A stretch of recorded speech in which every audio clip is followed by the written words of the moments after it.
I did. I like this. Thank you. Hey. Hello. How are you? Good, how are you? Please do. No, I haven't. No, we have. Party. Yeah. Yeah, How are you? and you came to a class meeting. Yes. I've yelled at you before when you're on. Oh, a lot of people tend to do that. Was it from a car? I don't know, I don't remember. I just remember being like, Jasper! Oh, okay. It wasn't like negative. Okay. No, I was just like, No, I didn't pay attention. How's the break been? It's been very relaxing and rejuvenating, and now it's back to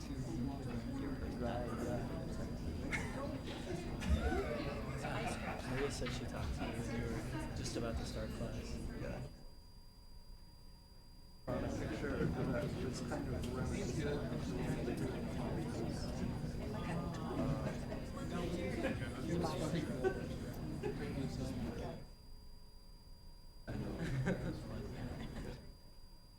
yes. Yeah, it is a fun. My friend Layla drew it out.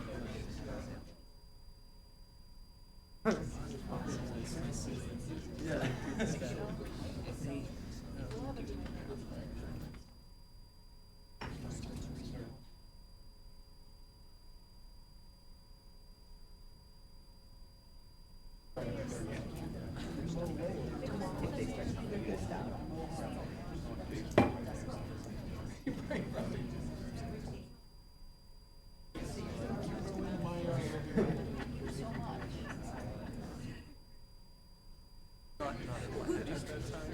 This is the only time that applies. I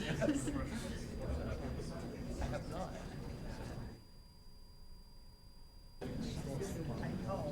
I know.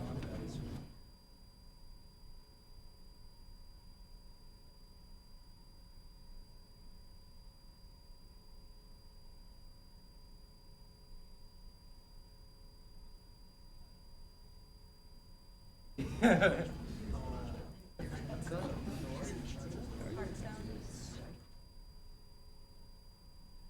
Didn't. We have some.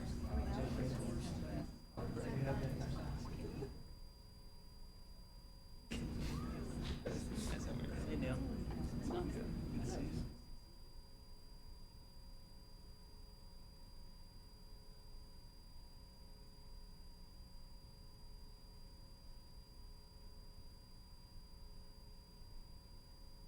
That's good.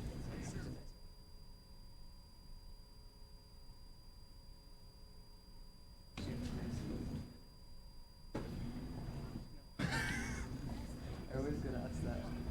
I always have to say no. I need to learn. I've been coerced into playing it on several occasions, and I've never particularly enjoyed it. But I respect the idea, and I really want to learn. Just a little like, Okay. like my brother and his friends, they have, I don't know. My brother and his friends have both a hip hop group and a, Yeah, always. they're the same It's always, people. That's incredible. Thank you. I'm very proud to be a sister. They drop an album and then they like. I've been writing my own stuff a lot. Fun with one side. Yeah, I don't know how well that works. Yeah, respect, but things were rather loud and uncoordinated. That was great.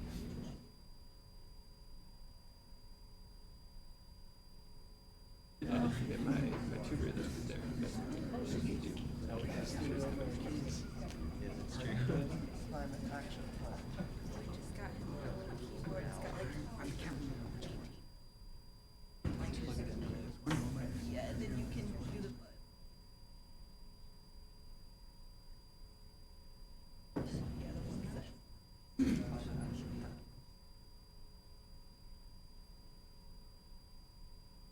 Whatever. Yep.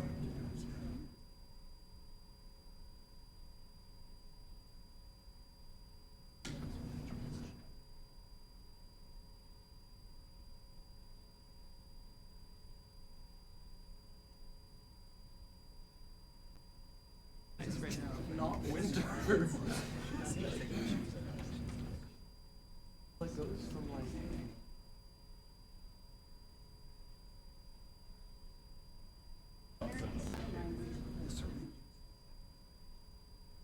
What is this? If they judged you No. for not wearing shoes, I would have a problem with that. This is yes. Yeah, it would be for normal. No. This is birds. This is bird. Red bird.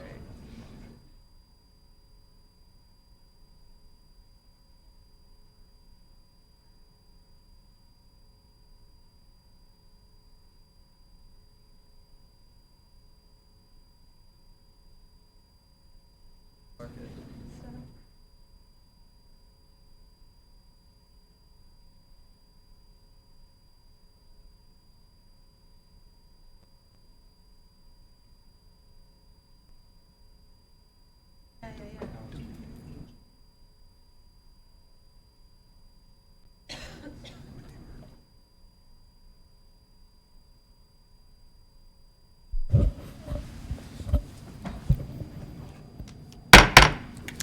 Call to order a regular meeting of the normal town council for Tuesday, January 21st, 2020. Please call the roll. Mayor Coos, Mr. McCarthy, Here. Ms. Cummings, Mr. Nord, Here. Ms. Smith. Here. Mrs. Lorenz. Here. Mr. Preston. Here. Please rise and join me in the Pledge of Allegiance. I pledge allegiance to the flag of the United States of America and to the republic for which it stands, one nation, under God, indivisible, with liberty and justice for all. Where'd they go? We're going to get started with public comment. We have quite a list of public commenters this evening, so I am going to ask everybody to be concise, and I'm going to hold everybody to the 3 minutes rule tonight on speaking, so everybody has a chance to share what they came here to share tonight. And with that, can I have the list? Thank you. And our first public commenter, we'll take them in the order that they signed up to speak, is Adrian Barr.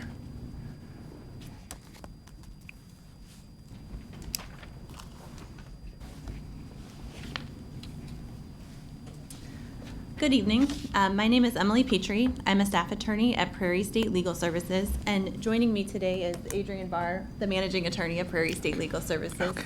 So we're both here today to speak in support of the CDBG proposal to partner with Prairie State Legal Services to provide legal assistance on housing discrimination issues to low and moderate income persons in Normal. Imagine a young single mother with 3 children trying to find an apartment, and the landlord tells her that he doesn't want children in his housing complex because they are too loud, and he denies her application for housing. She has no alternative and nowhere to live. Further, imagine a person with a disability suffering from severe depression who would like a dog to provide emotional support, but his landlord has a no pets policy. His landlord refuses to discuss this issue with him and denies his request. He files a complaint against his landlord, as he's entitled to under the Fair Housing Law, and his landlord then files an eviction case against him in retaliation for him filing a complaint. His housing is now in jeopardy.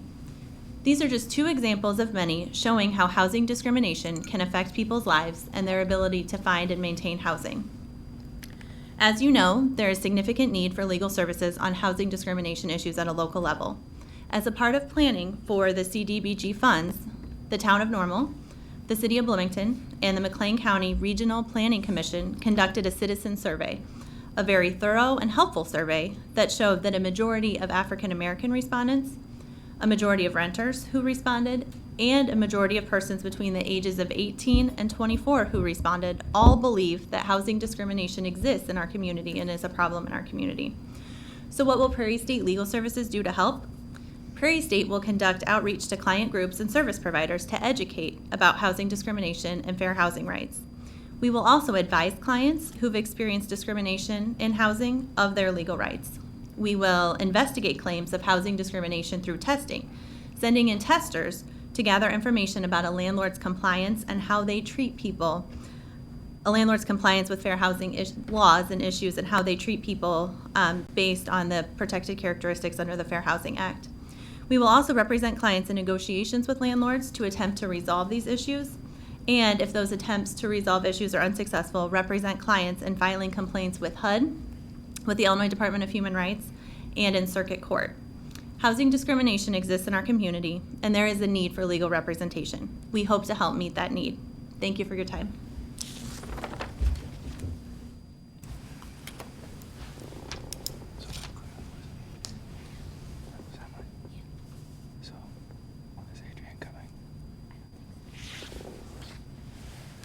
Did you both intend to speak together? Okay, great. Next, we have Eunice Octavie. Eunice? Eunice Order. Eunice? All right, moving right along. Bernie Octavie? No. All right.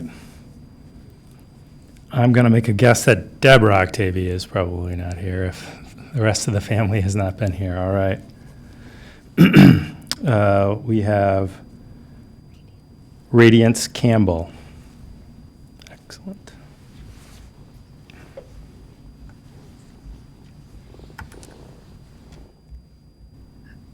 Hi, my name is Radiance Campbell, and I'm part of the Climate Action Campaign. I grew up here in Bloomington, but I have been a resident in Normal since I started at ISU 4 years ago.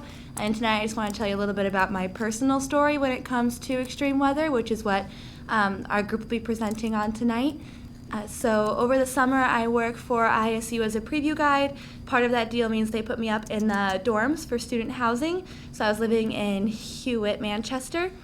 This summer, and as some of you may know, we experienced a few power outages on campus this summer, and these weren't weather related. I think it had to do with a squirrel chewing through some wires, but we also know that extreme weather is something that will cause power outages in the future, and so I think what we learned from these power outages, the consequences of these power outages, can give us some lessons for today. Personally, we had to stop work on campus. The buildings were heating up too rapidly for it to be safe for us to keep holding previews. We had to cancel preview for a couple of days, and that meant that we didn't have work those days, and they told us to go home. For me, that meant going back to housing where I also didn't have power. That night, I walked into my room, I opened my door, and I slipped and fell on the floor because it was so hot there was condensation, and my room was really wet, which I'm young and able-bodied, so it wasn't a huge deal. I recovered quickly, but for more vulnerable populations, specifically the elderly, that would not have been okay. They moved my housing that night to a different dorm where it was more safe, where the AC was working a little better. But with the continued power outages, again, that environment became unsafe and I had to be moved again. So what comes to mind for me is that I feel I was very privileged to be protected by ISU. ISU was responsible for finding me new housing every time my housing became unsafe, but for members of our community, specifically vulnerable populations, they don't have someone looking out for them like that. Even my parents, 15 minutes down the road, if their AC were to go out during a power outage and their housing became unsafe, they would have nowhere to go, whereas ISU was responsible for putting me in a different house. Also, while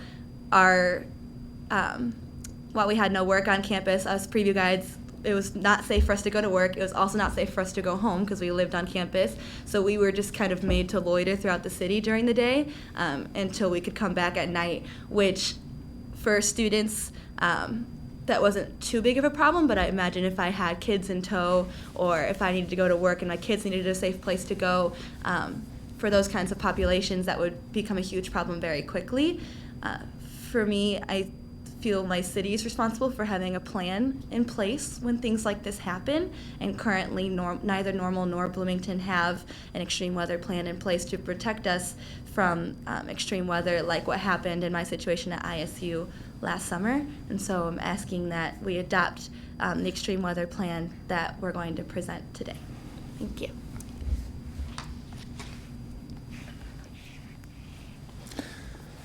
Next, we have Joe Kennedy.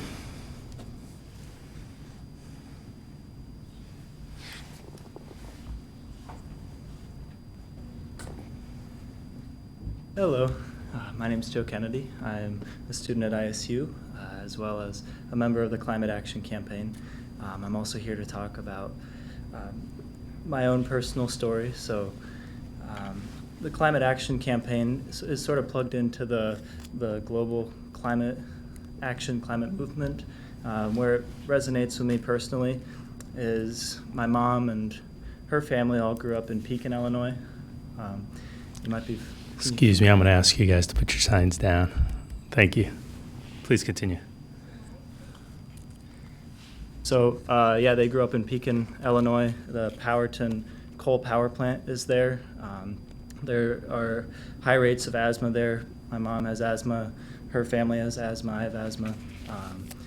I grew up personally in Vermont and played soccer, moved to Pekin, and tried out for soccer there, and experienced a lot of trouble breathing with the heat, humidity, and the coal power plant there. So I found I had to use an inhaler a lot more frequently. I noticed that in hotter months, my mom in particular has trouble breathing, particularly with the humidity, and has to use an inhaler. And if she didn't have that inhaler there, it could be a life-threatening circumstance. Same with extreme cold circumstances. So pretty much, yeah, I'm here to urge you to support the Climate Action Plan. And thank you for your time. Thanks for listening to us. Thank you. Yeah. Next up, we have Cecilia Long.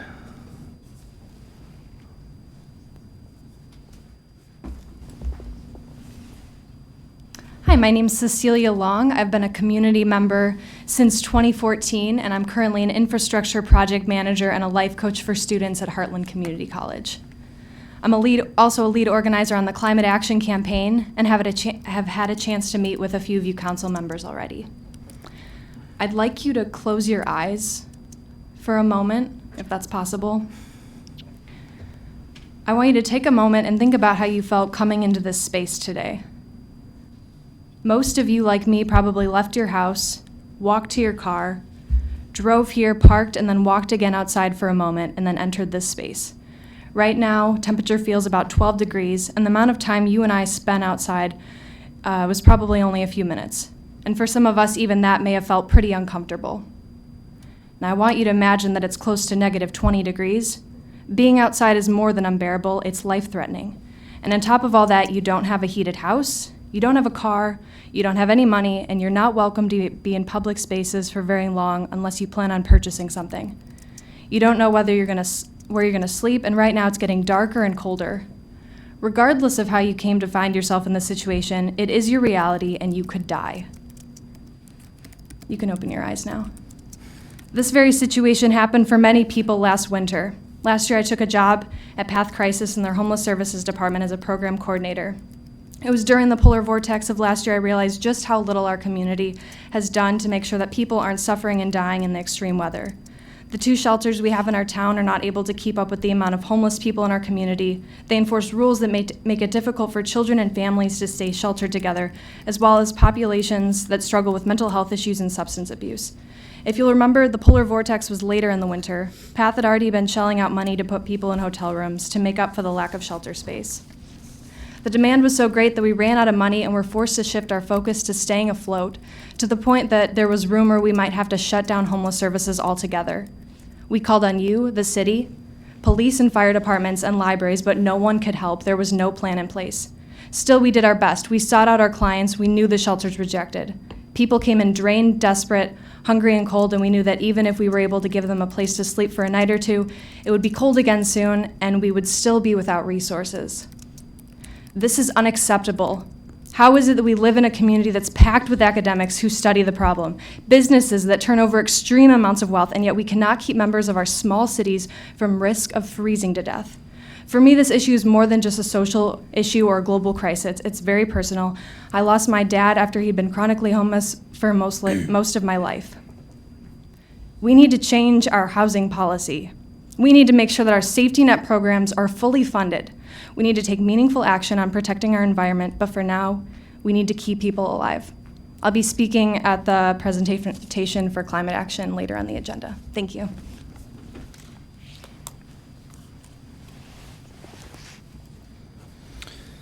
Next, we have Jim Walters.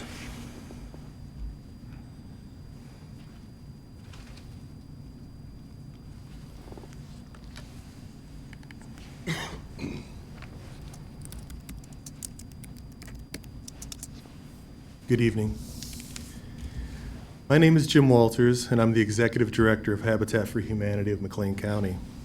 And I'm here to speak in support of the town's Community Development Block Grant, or CDBG plan. Habitat for Humanity works in partnership.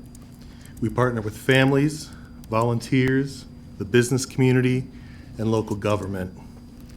People know that we build new homes for hardworking families, but we also complete exterior repairs for homeowners through our A Brush with Kindness program. The CDBG plan for your consideration would provide revenue to complete these repairs in Normal and help people maintain the value of their homes and live in a structurally safe environment. Typical projects include roofing, porches, soffits, and fascia. A homeowner qualifies for our program in the typical Habitat way: a demonstrated family income between 60 and 80% of AMI, and a willingness to partner through sweat equity or volunteer hours. Projects that are completed using CDBG funds have no repayment. Projects that use other sources of funding are charged on a sliding fee scale with discounts as high as 75%. Habitat receives no financial benefit from the use of CDBG funds. All dollars are spent on project materials. What we do gain is the satisfaction of reaching more people through our housing ministry. To give you a sense of the need, this fiscal year, which began in July 1st, 2019, we have completed 10 A Brush with Kindness projects. 9 of those were in Bloomington and 1 in Towanda. Our inclusion in your application will allow us to expand to Normal. The benefit is not only the material costs, but in marketing and referrals, making the program known in this community. Again, thank you for your long continued support. Habitat has a long history of working with town's government and this council, and we consider you true community partners. Thank you.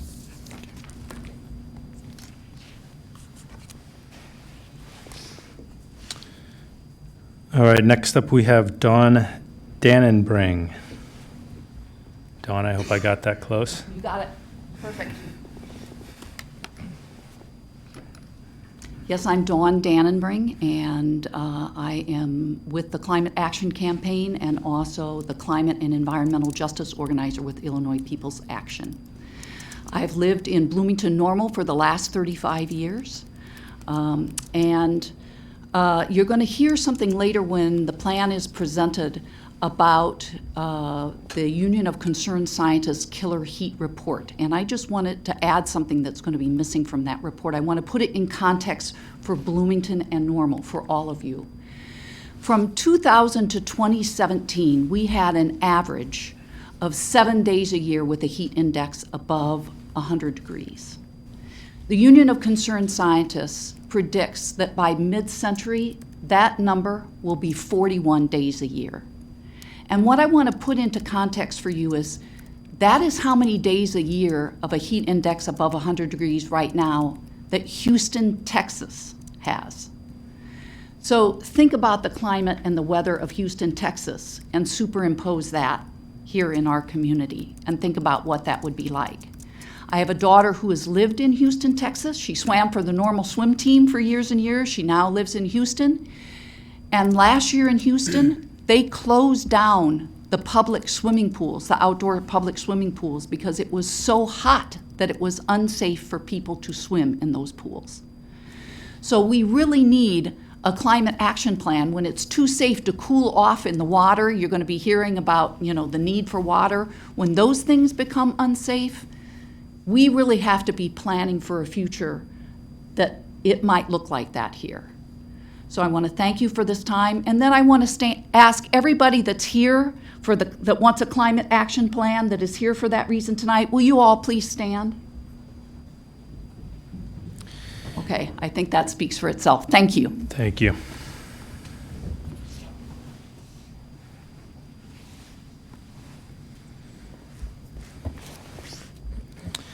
And our last speaker tonight is Anakin Fox.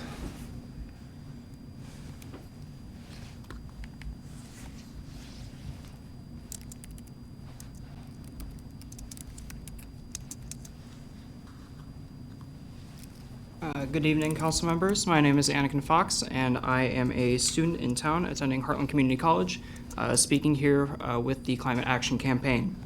While I have not had a personal experience with extreme climate here in Normal, hearing the stories of those impacted by climate change in this area has truly shaken me to my core.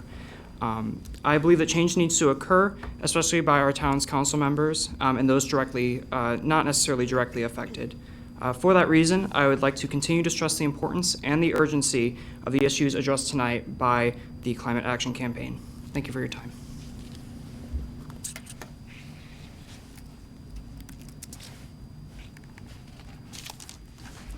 All righty.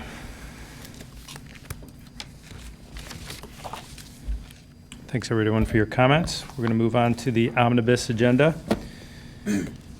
The omnibus agenda are things considered routine in nature and will be enacted by one motion unless a council member would like to pull an item from the agenda to discuss. Ms. Smith. Items C, D, and E. C. D and E. C, D, and E.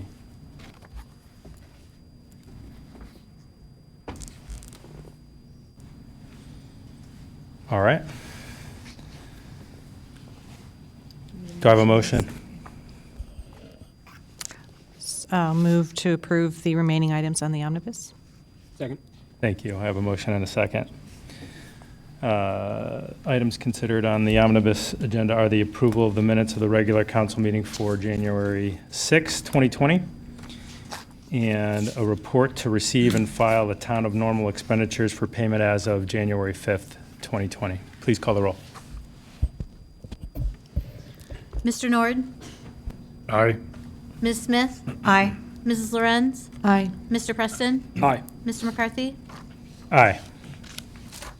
And the motion carries. Moving on to the items removed from the omnibus agenda, we have item C, a resolution authorizing an agreement for construction materials testing services for the 2020 construction season with Ramsey Geotechnical Engineering, LLC. Ms. Smith. I move this item. Second. Thank you. Ms. Smith. I had been in correspondence with Ms. Reese just for some clarification about this because of some concerns about when we don't have bids. And she was gracious enough to share with me the nature of our working relationship with this particular vendor and the dollar amount involved. And I just would like that to become part of the record. Sure. All right, thank you. I'm going to actually invite City Engineer Ryan Otto forward, who can tell a little bit about our relationship with Ramsey Geotechnical, but he also probably will answer questions on the next item too, so we'll have him address that. So, yeah. No problem. Thank you for your question. We have worked with Ramsey Geotech since 2014. Prior to that, the firm was known as Testing Service Corporation, or TSC, and we've had a relationship with that firm even prior to my arriving here since 2002. The services utilized include materials testing, so the materials we get from contractors or are furnished by contractors for our paving, our embankment or dirt processing operations. We utilize their services to do nuclear density testing, concrete cylinder testing, asphalt tests at both the plant and in the field. They have unique capabilities that we do not have, such as materials testing with concrete cylinder crushing, as well as nuclear density gauges for earth embankment and density on hot mix asphalt testing. And the dollar amount that we might pay them annually is how much? Right now, we're budgeting for next fiscal year around $18,000 out of the engineering fund. It varies from year to year based on how much MFT work. MFT work through the state motor fuel tax creates more need for testing. So we're just not quite sure where that dollar amount's going to land for the next fiscal year. We are doing a significant amount of motor fuel tax work in the next fiscal year, as you can see on the next item, but also in our bridge program with Glen Avenue Bridge, as well as some preliminary testing potentially with other vendors. And so we've budgeted almost 18,000 for next fiscal year. Historically, we spend less than 10,000. So, and with the now increased demand for road work, what is the value of having this established relationship with a vendor that's early on in a critical path process for these projects? I think it's critical. We have a close working relationship with Ramsey. A lot of times their staff is utilized as an extension of our staff for inspection and quality control. We frequently call them on short notice. Within the hour, we need a technician out at a plant to take a motor fuel tax test on a PCC pavement that we're going to pour. And with construction schedules and the fluidity of all that, it's important that we have someone that's local. That is all I had. Anything further? Please call the roll. Ms. Smith? Aye. Mrs. Lorenz? aye. Mr. Preston? Aye. Mr. Nord? Aye. Mr. McCarthy? Aye. And the motion carries. Item D is a resolution to appropriate $1,550,000 of motor fuel tax funds for the resurfacing of various streets for the 2020 motor fuel tax street resurfacing project. Ms. Smith. I move this item. Second. Motion is second. Ms. Smith. And my questions are more of the process and the structure of this particular line item. I understand that it is a formality that we have to have the resolution to appropriate this money, but it was also new information to me that motor fuel tax projects typically are given different priority, and I was not aware of that. Can you speak to that issue? My response in the email said that they tend to be focused on roadway, bridges, and traffic signals. We don't necessarily, well, motor fuel tax has a different set of requirements. They tend, because of the requirements, they tend to be bigger projects rather than smaller street resurfacing projects. This year, in many times in previous years, prior to my arrival, the resurfacing is broken down into several contracts. So we will concentrate some of the larger projects that have higher density mixes, so SMA mixes and mixes that a local contractor or a larger contractor could typically do. And we'll also have a smaller project. That is the project I referred to in the memo about a local or general resurfacing project that will also be coming out soon.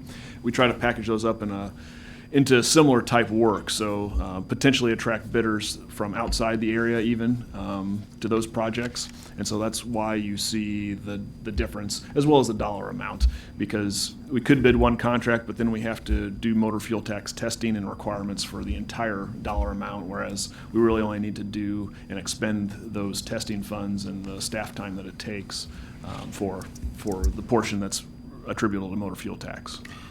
But you could, if you could also kind of identify our typical motor fuel tax projects, though, which you'll find in the budget are focused on bridges, traffic signals, and then generally major corridors or thoroughfares. You wouldn't ordinarily see motor fuel tax dollars spent on a small residential street in a subdivision. That's exactly right, yes. So the other dollars that are mentioned in the packet that say that there are additional motor fuel taxes that we still anticipate this year, those would also be expended towards major roadway projects as opposed to residential streets? Well, what's yet to come would be the roadway fund, which will hit the other streets. Okay. And so that will be bid out in the spring. We'll come to council with that as a separate resurfacing project. And is there an opportunity for citizens to provide input as to streets in their area that they feel should be addressed? We typically receive input throughout the year from folks wanting us to come out and take a look at our street, and we evaluate that for whether or not the street needs to be patched. We coordinate closely with Public Works to determine what the next appropriate step is in a lot of those cases. We also we have a 3-tiered rating system right now.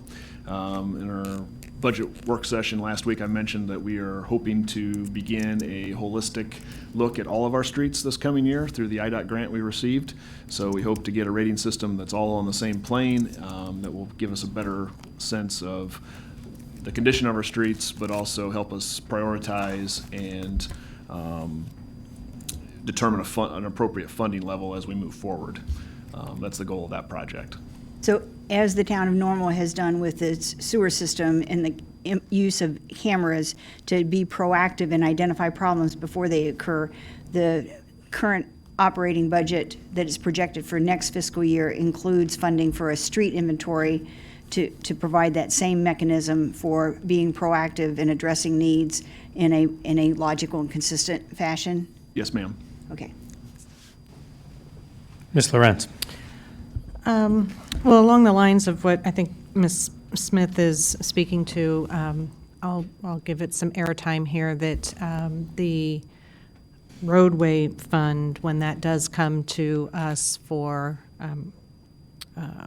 the action, it was mentioned at a homeowners association gathering in the Ironwood subdivision that a stretch on the far west end of Ironwood Drive is in some pretty bad shape.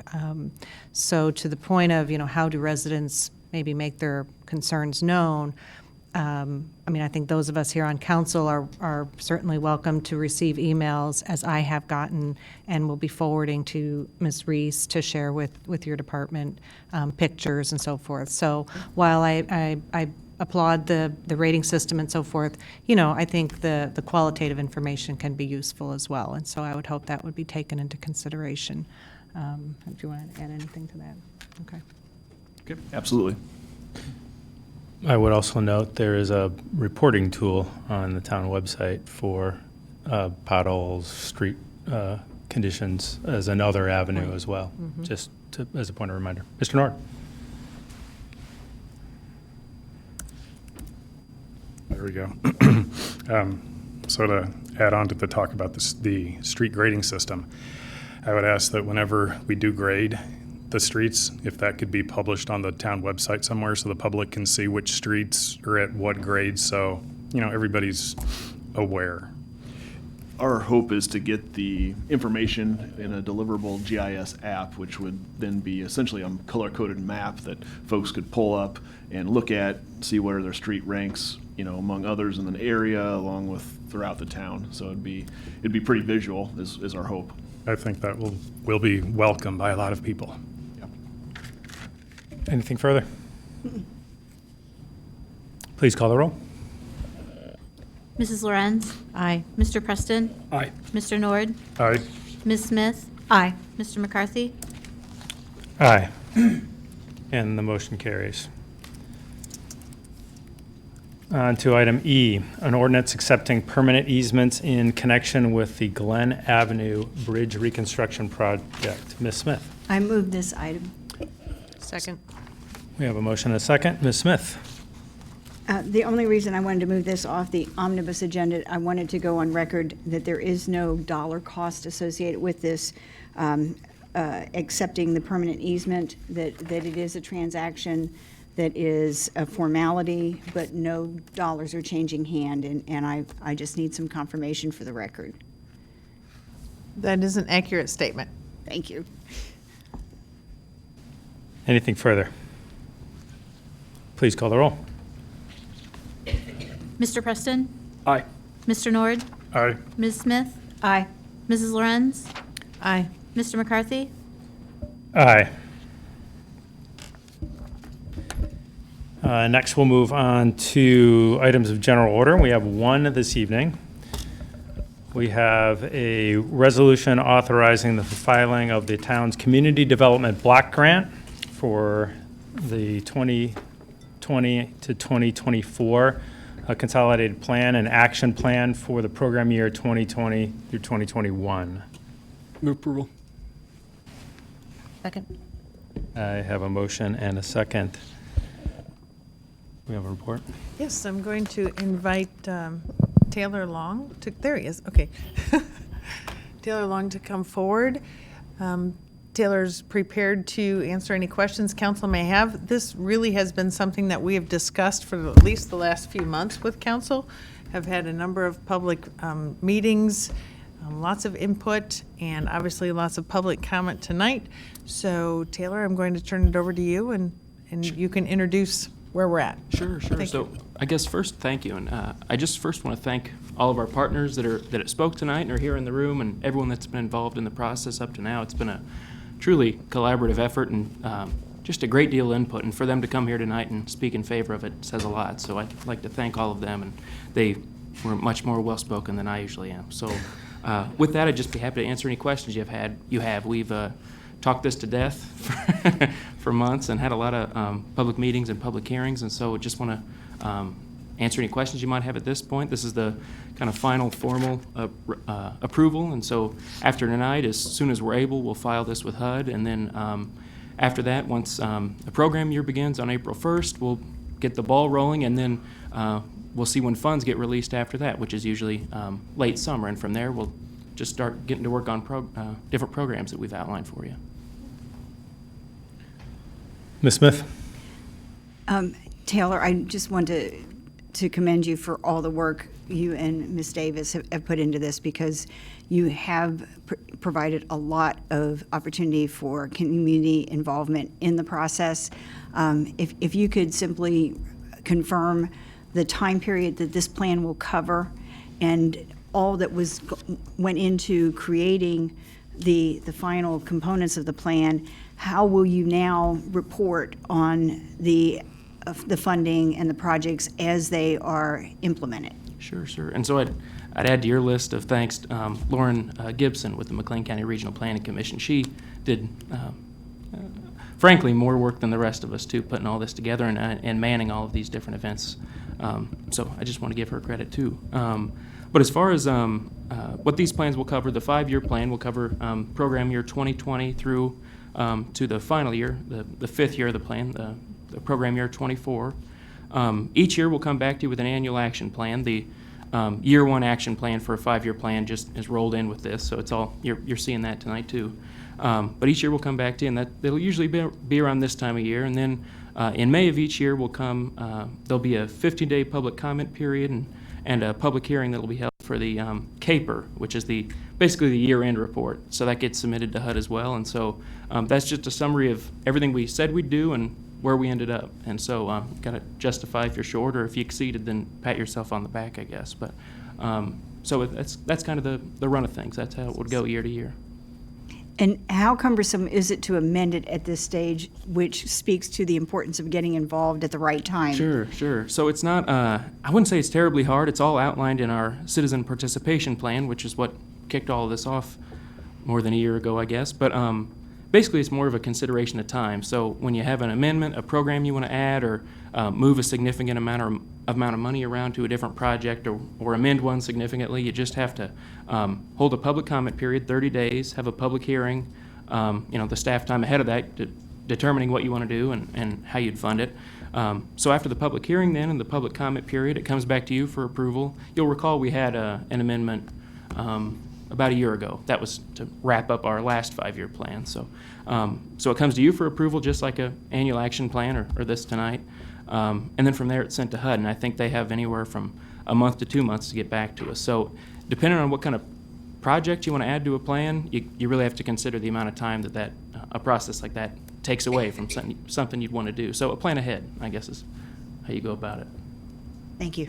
Thank you. Mr. Nord. I want to thank you guys for all the effort as well. And since we've got this big audience of people that, want to help other people, if you could speak to, there's a couple trailer parks within Normal that do not fall within, the realm for the CDBG grant money to actually go and help. Can you speak to why that is? Because they may be motivated to go to whatever federal level to kind of help the town, so that way these areas can be included. Sure. So you can always make comments to us during any public comment period, and for any plan or anything like that. So all those comments, they get forwarded on to the federal government, and if we draw enough attention to them, then they can really see what's been brought up. You'd likely know better than me who best to talk to, I guess, at the mobile home parks and the like. But I'd suggest to get in touch with folks there for specific issues they might be having. But kind of lost. What was the other? Well, I will question? jump in. The mobile home parks in Normal are that basically how the appropriate census tracts are what drives the CDBG eligibility. So mobile home parks, it depends on where they fall in a census tract, which we do not determine census tracts. So in terms of what it would take to change a census tract, that certainly would be at the federal level. In the meantime, I do want to point out, I think we have maybe shared in the past that individuals are certainly eligible for the programs and for CDBG funding. The neighborhood might not be eligible, but individuals are. Yeah, so I just want to make sure that that's a pretty significant difference. No, and thank you. Yeah, that's a good point to make. And then specific to CDBG funds, as I think we've talked about before, I can't think of an example where they've been, or I don't even know if it's allowed for them to be used in a mobile home park, but there are other federal funds that can go towards that. So and I know that's on a lot of people's radar because that housing does serve an important need. And so a lot of this is at the federal level and depends where it's located. But as Ms. Reese said, if a person's in a mobile home park looking to purchase a home elsewhere in Normal, we do have a down payment assistance program that can help in that way, that fashion. So, and all this is income qualified, of course, too. So. Sure. And the census that's coming out, a lot of the census data then rolls into where CDBG funds can be used? Absolutely, yes. So for a myriad of reasons, it's important to get involved and be part of the census this year.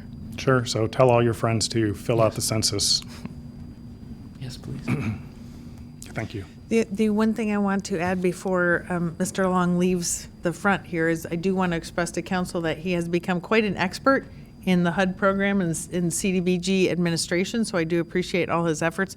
He has only been involved in this for maybe 2 years. Something like that. Yeah. He's very quickly become an expert, so I do appreciate everything that Mr. Long has done for this program, as well as the planning department and Mercy as well. And I did want to highlight and just reiterate appreciation to McLean County Regional Planning Commission and Lauren Gibson.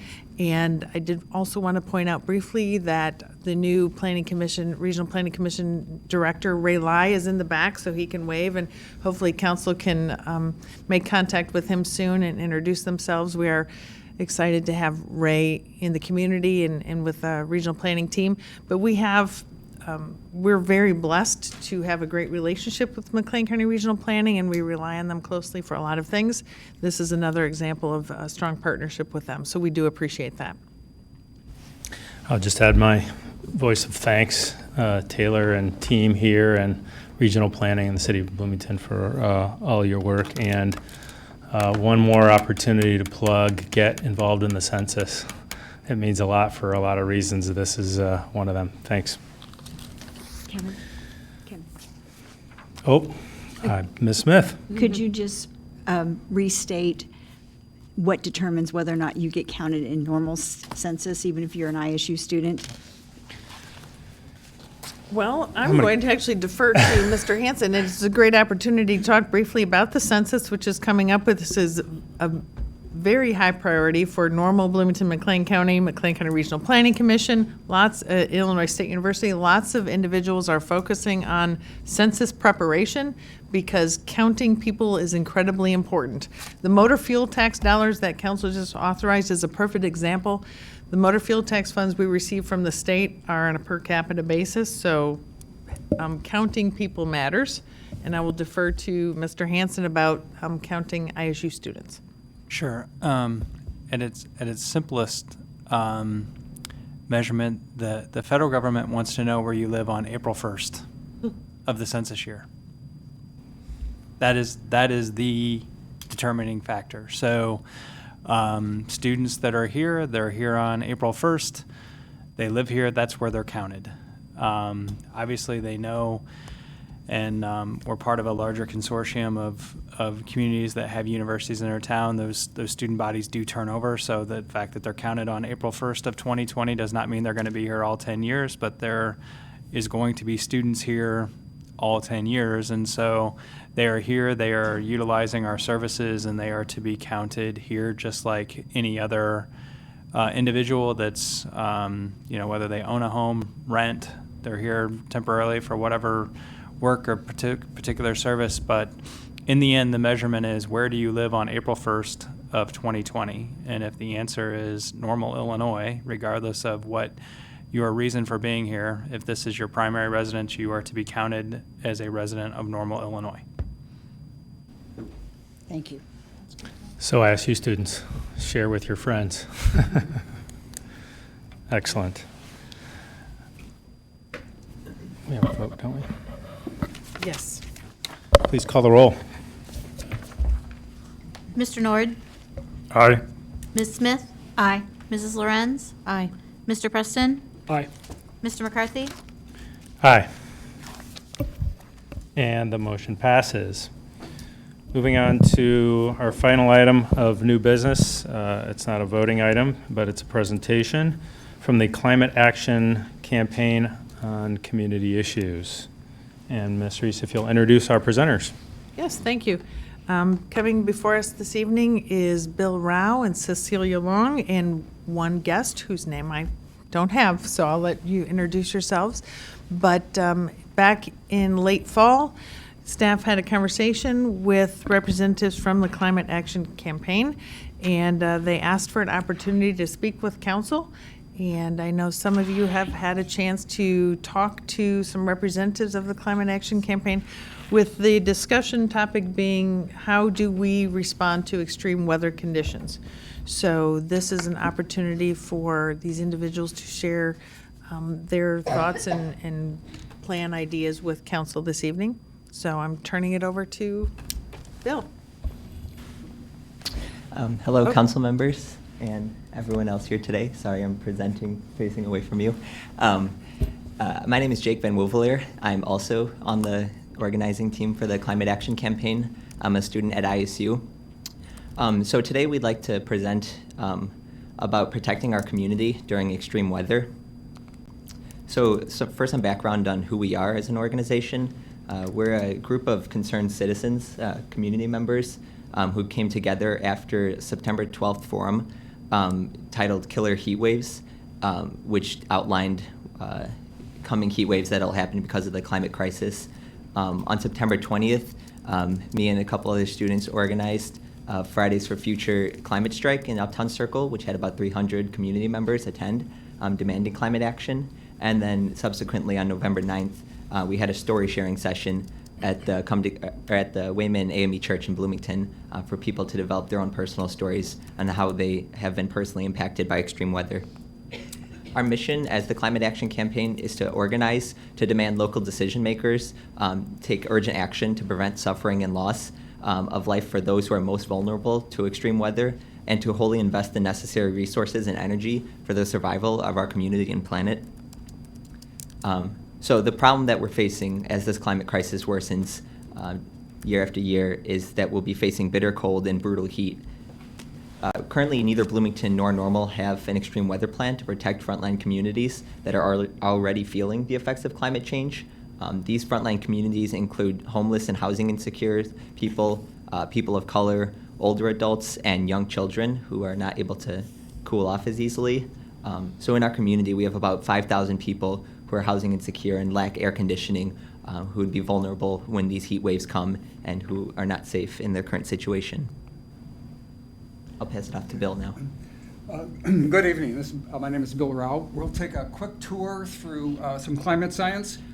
The reason we're here is because of this particular chart, which tracks the carbon dioxide emissions, the amount of carbon dioxide in the environment over the last 800,000 years. Notice that spike at the right. Nearly all of that has occurred since World War II, with a heavy concentration since 1970. We now have 415 parts per million of CO2 in the atmosphere. We have to go back 3 million years to get to an equivalent period during the Pleistocene epoch. There was no ice in Greenland. Oceans were 30 to 60 feet higher than they are today. There were trees and ferns growing in parts of Antarctica, and there are probably no mammals anywhere near the equator because it would have been too hot. Now you might ask, if it's going to be so hot, why are we getting bitter polar vortexes? This is a curveball that's come up due to global warming. It's actually due to warming, as we'll see. But first, let's take a look at what a polar vortex looks like. That purple blob on the map is a polar vortex. Note the red zone on the west coast, because that's an important issue here. The reason we're getting polar vortexes is the warming has shrunk sea ice in the Arctic. As a result, there's more and more blue water that absorbs heat. The Arctic is increasing twice as fast. The temperatures in the Arctic are increasing twice as fast as the rest of the planet. And as a result of that, the polar vortex, a tight, low-pressure area around the Arctic, is becoming flabbier and larger. And as a result of that, all you need is a high-pressure ridge over on the California, the west coast, and that polar vortex can extend into the Midwest.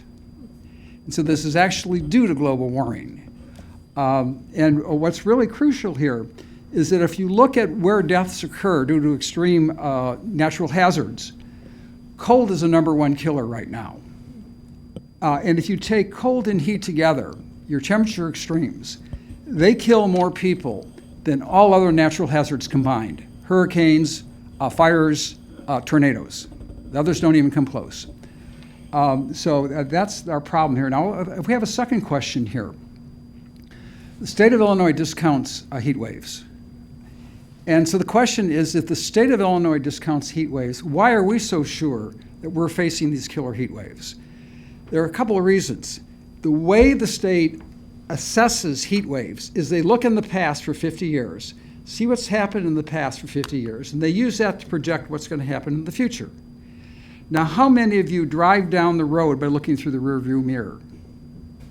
That's what the state does. Climate scientists, on the other hand, take the buildup of greenhouse gases in the greenhouse, and they have fairly precise models to project the increase in ambient temperatures that will result from those buildup of greenhouse gases. So if we look at what the scientists have to say, rather than having 1 to 2 heat waves every 10 to 20 or 50 years, if you look at that red bar there, we are tracking the red bars because of our high emissions. By mid-century, we will have a heat wave in central Illinois, in the Midwest, each and every summer. Each and every summer. Not only that, they're going to be a lot longer. So if you look at the Union of Concerned Scientists Killer Heat Wave Study, for central Illinois, we will have 18 to 26 days where the heat index score is above 105 degrees. That's when heat waves begin, if you have 3 of those days consecutively. Imagine if all of these days occur consecutively. We will have a heat wave that will run from 2 weeks to more than 3 weeks. Imagine what that's going to do to summer activities in Uptown Normal. This is the problem we're facing here. So, not only that, we're going to have some dreadfully extreme heat. So according to the Union of Concerned Scientists, we're going to have heat that extends beyond the numbered areas in the extremely dangerous National Weather Service red zone into what they have now labeled the black zone. Because when you start getting above 131, 135 degrees heat index scores, anyone who's wandering outside for any length of time won't wander back in. Will be collecting their body outside somewhere. Let's do a dress rehearsal on what this is going to look like. In 1995, Chicago had a 4-day orange zone heat wave where all of their high temperatures were in this orange band here produced by the National Weather Service. And in those four days, 700 people died, over 700 people. And what's sneaky about heat, what's really sneaky about it, it's silent and it's lethal, and it catches cities off guard and flat-footed. Notice the first 2 days of that heat wave, there weren't many deaths. And the third and the fourth day, it explodes. So the heat builds up, and it starts to get to people. And they start getting mass die-offs as a result of that. And this is what this looked like in the ground in Chicago. You had policemen, firemen, going into apartment and house after apartment, pulling people out in body bags, in apartments and houses where the temperature inside those apartments was 120 degrees. Those apartments were cooking people alive. So we don't want this to happen to our police officers. Look at this guy over here. He's exhausted from the heat. He's taken one too many grandmother out of an apartment in a body bag. This gets to some really tough guys, and it really gets to them. So this is what will happen if we don't have a plan. These were the vans lined up at the county morgue in Chicago, van after van, and the bodies were stored in refrigerated meat pack houses because the morgue was full, was overflowing. This can happen here if we don't have a plan to prevent these kinds of things from happening. So I'd like to turn this over to Cecilia Long. So can you take this over, Cecilia? I'm going to talk a little bit about what we want after Bill's presented the scientific evidence. So let us be clear. City governments did not create these problems, and city governments alone cannot solve them, not on their own. But you can take action on implementing local policy that addresses this crisis and take a lead in Central Illinois, which can impact national level solutions. We ask you to join us. We have been meeting with residents, local experts, city and county employees, and council members from Bloomington and Normal, and believe the following components need to be a part of a first stage plan. I'm going to go over each of these in more detail. The first is an extreme weather response plan. Our cities are not prepared to handle extreme weather conditions, neither the bitter cold or the brutal heat. Our safety is at threat when we live in a community where we have death trap housing, referring to housing that lacks shade, is poorly insulated and heats up fast, and does not have air conditioning. A week-long red zone heat wave could roll in as early as this summer, and we need to be prepared by summer 2020 with an extreme weather response plan that has cooling centers, free bus services to transport people safely to them, a weather command center, and trained staff prepared to handle a citywide crisis. Currently, we have no designated cooling or warming centers in either of our cities. We need public spaces that provide adequate shelter during extreme weather events and keep people safe. We need emergency responders that are trained in a gold standard protocol and equipped to handle a lengthy heat wave.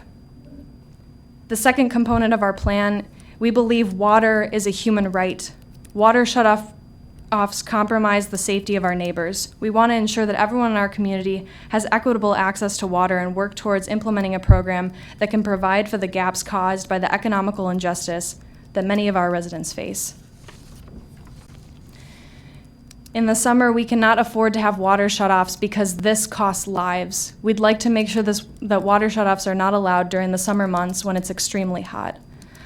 The third and final component of our plan is building neighborhood infrastructure. In building our neighborhoods, we need things in our community that give people relief. We know that older adults and children are most at risk in the heat. We'd like to see our cities invest in planting thousands of trees to provide shade cover and reduce pavement temperatures significantly, especially in lower income neighborhoods that live in buildings and rental units I described earlier as death trap housing. And instead of water shutoffs, we'd like water turn-ons and propose more splash pads and free access for children and families to easily cool off. So we ask you, will you join us to make these things happen now? Thank you. All right. Thank you very much for your presentation. Does council have any comments or questions for them? Mr. Nord. I want to thank you for coming out and for meeting with whichever of the town council folks you guys did meet with. I think it's appalling that we don't have a plan. You know, I lived in Chicago too whenever we had the heat waves and things, and you know, there was a plan. You go check on your neighbors. There was always something on the news, on the radio. And when I ran for town council, you know, there was somebody else that ran with us, Joel Studebaker. He told me about the story that you had mentioned. And I was shocked. You know, we had this cold and we couldn't open our library. The churches, there was no call list. You know, it doesn't, to have a plan to simply do something like that should be very easy for us to do. And the heat and the cold, it's not going to respect Division Street. This is a global problem. The solution that you're looking for is something very, very local to Bloomington Normal. So what I would request is that maybe this could be something that the multicultural program could take on, because they can work with both Bloomington, Normal, all the different businesses, the churches, you know, and create a plan that will be a community-wide plan. It will involve the community, you know, not just asking one governmental body to lead this. So I think that would be an excellent route to go down. And you had sent me a link to Greta Thunberg's videos. Man, what a fantastic person. You know, she's got so much emotion, and she's, you know, one of our youth. Really the adults, all of us, and the people that have come before us. You know, we created this problem. We're dumping this on our youth. You know, not only the climate, but then also whenever we borrow and we expect our youth, the generations that are not even born, to pay for it, you know, we're kind of doing that to our youth as well. So I'm so glad that we've got young people here, because you guys are the ones that are going to pay for our consumption. So again, thank you. And, you know, I'm a conservationist, so conserve anything, power, you know, whatever resources. Thank you. I applaud you. Anyone else? Ms. Smith?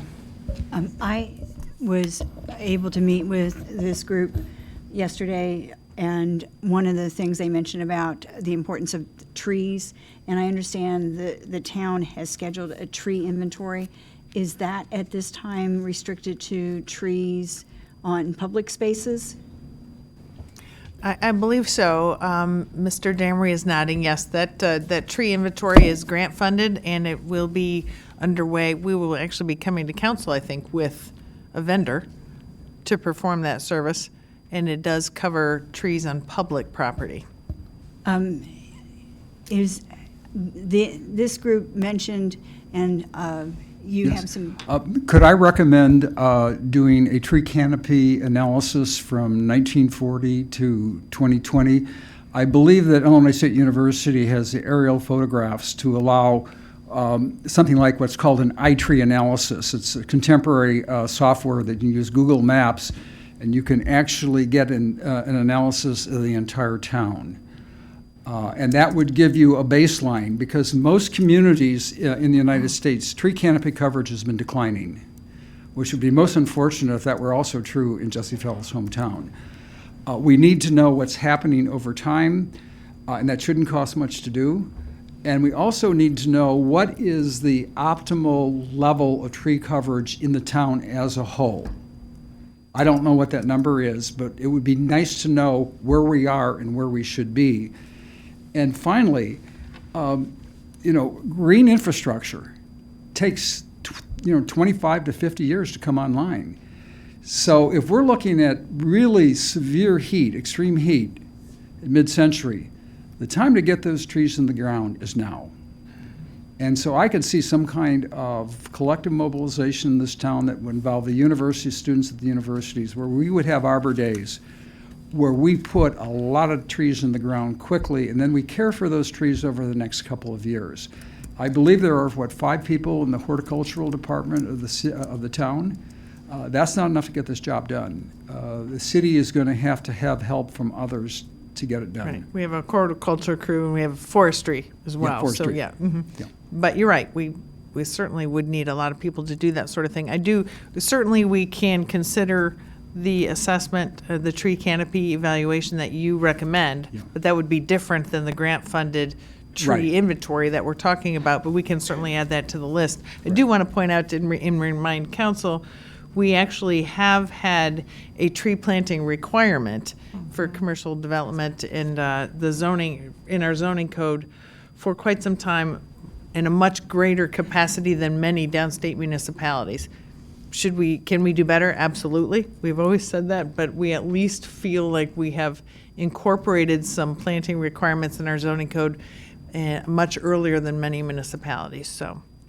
May I suggest something else? That when you look at the issue of tree coverage in the city, basically an urban forest, that you link that directly to the analysis of urban heat islands, and that you work on those problems in combination because they are linked. And I am under the impression that the city will be receiving a greenhouse gas inventory down the road, and that will probably be looking at a climate action plan.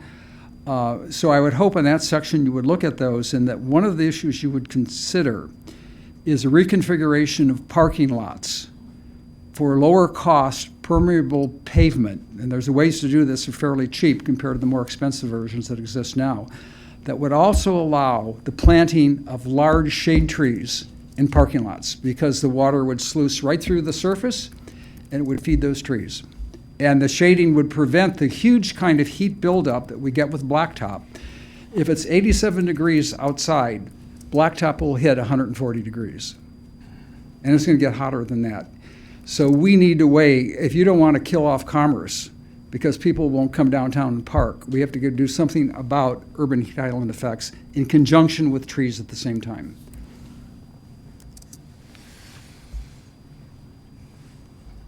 Mr. Nord.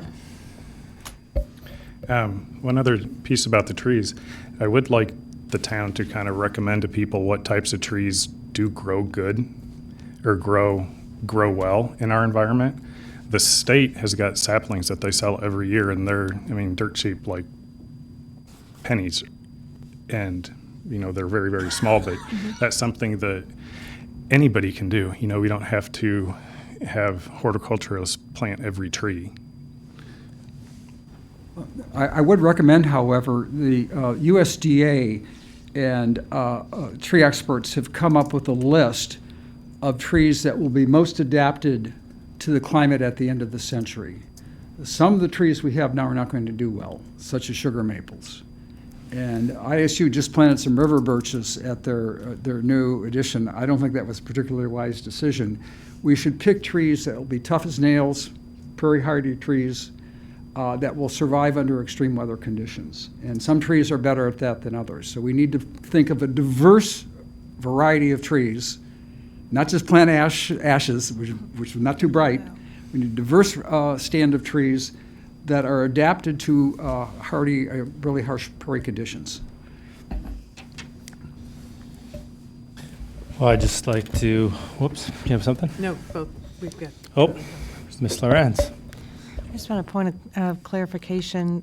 Mr. Nord, something you said, did you say that you would want the town to advise to the residents what kind of trees to plant?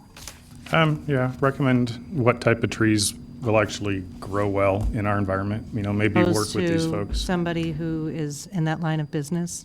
Thank you. Like, I would probably call up a landscaping company. So I don't understand why the town would get involved in that. Could I answer the question? Landscapers have not studied the changes in climate that are going to occur. They're planting trees that have been planted in the past. We're going to need trees that can survive in the 21st century.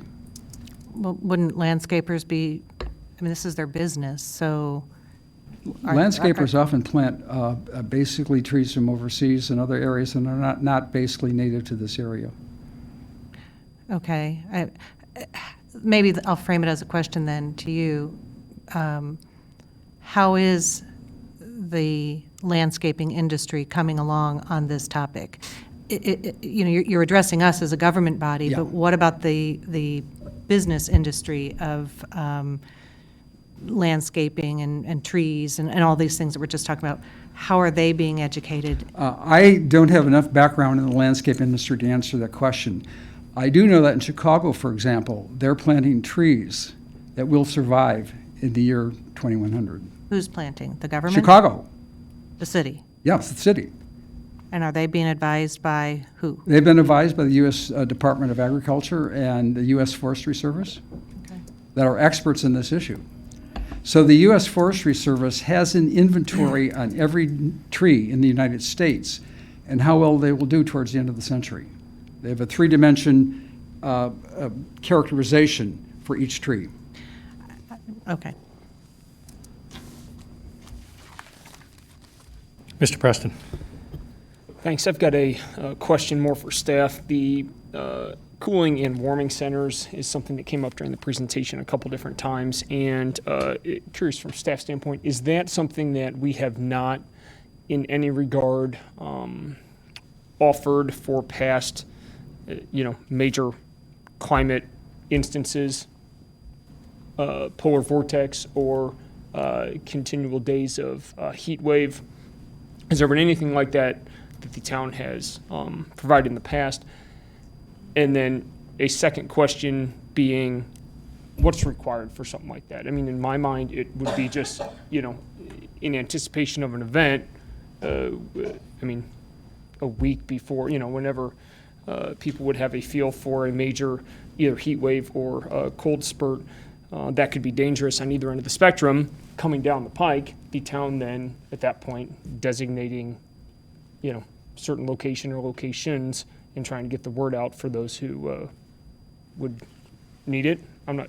Right. We have not, because for a couple of reasons. The primary reason being we follow McLean County Emergency Management, and they haven't designated certain locations. So clearly, we need to do better in working with McLean County to have a county-wide emergency management plan. So when we have identified a location where people can come to either cool down in Uptown Station, first floor when it's open, or warm up, to come to this building to warm up in the very polar vortex situations, it's been informal, where we've said, Uptown Station is open from this time to this time.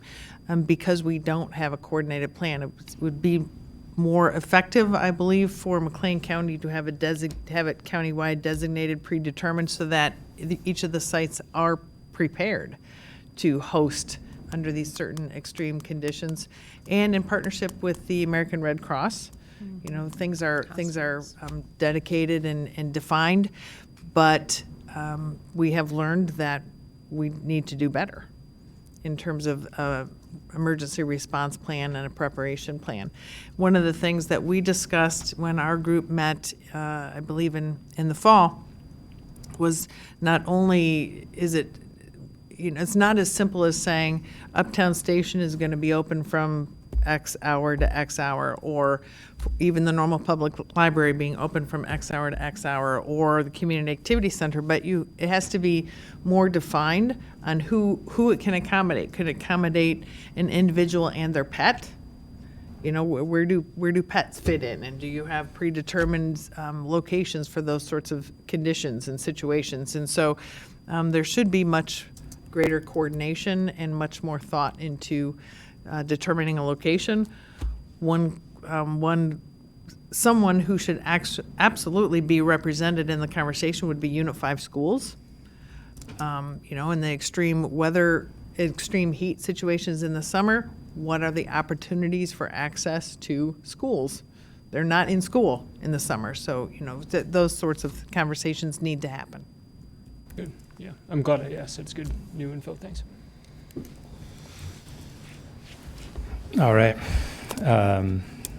I'll just wrap up with a few comments of saying thank you for joining us. For those of you who have been hanging around the town of Normal for a while, you'll know that generally speaking, we're pretty ecologically minded and sustainability minded. And we'll certainly take this information forward in working with our community partners and formulating a better answer to the central question I think I heard tonight, which is what happens when? Mr. McCarthy, could I raise one more point here? Sure. There are really three critical issues here. And I just like to say one thing. I'm not a psychic. I'm not clairvoyant. But I have this bad feeling in my gut. We haven't had a major heat wave in this area in a long time, and we may be overdue.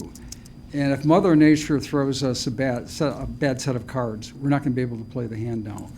I hope this process does not get caught down and bogged down in bureaucracy.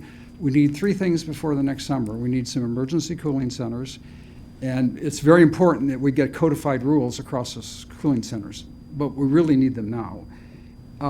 We need basically our paramedics to have a reconfigured protocol for heat strokes. The heat stroke protocol we have now is fine in normal conditions. Under an emergency, it will break down. Our emergency rooms will be back up, and we're going to have a disaster on our hands. So the protocol needs to be revised. And finally, we need basically a command center that can coordinate all of these things with people that are trained not for a fast emergency like a crash on out at the airport or an active shooter, for a slow emergency. Because heat waves are slow emergencies. You can see them coming a mile away. But if you're not prepared for them, it doesn't matter. They're going to still do a lot of damage to your community. So there are three things we need. The faster we get them, the better. Again, thank you for the information. I don't know its speed in working with community partners, but I appreciate your community focus, and it's certainly going to be more than the town of Normal to get at some of the solutions that you're talking about. With that, before entertaining a motion for adjournment. Can I actually make a final comment? Sure. Yeah, just wanted to thank everyone who came out for climate action. We're going to be taking a photo outside in the lobby. Also, February 15th, we're going to be hosting a Show Your Love for the Climate Valentine's Day event in Bloomington. If you want more information, please reach out or like our page on Facebook. Thank you. Thank you. Anything further from you before I try again? All right. Excellent. Before entertaining a motion for adjournment, do we have any comments or concerns from council? Mr. Nord.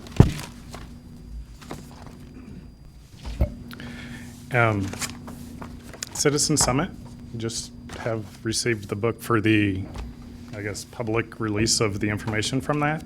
So since we do have a big group of citizens here, wanted to point this out. And, I'm a big believer in getting the community involved, because that will make us stronger. This is something that's going to help the community. What you guys are doing is going to help the community. And tomorrow there is a Connect to the Work Group meeting going on, which is all to help the community as well. So again, I applaud you all for being here. This is probably one of the fullest meetings that I've seen. Thank you. Thank you for being involved in our community and your community. I'd echo thanks for being here. It's great to see young faces and future leaders in our community come in to share their thoughts with us. And as somebody said, you're going to inherit this all eventually. So it's good to see you getting involved now. Anyone else? All right, we are adjourned. A motion to adjourn. Sorry. So moved. I'm trying. I don't have that power. Second. A move to adjourn. I'll second that. All right, please call the roll. Mr. Nord? I tried. Ms. Smith? Aye. Mrs. Lorenz? Aye. Mr. Preston? Aye. Mr. McCarthy? Aye. Now we are adjourned.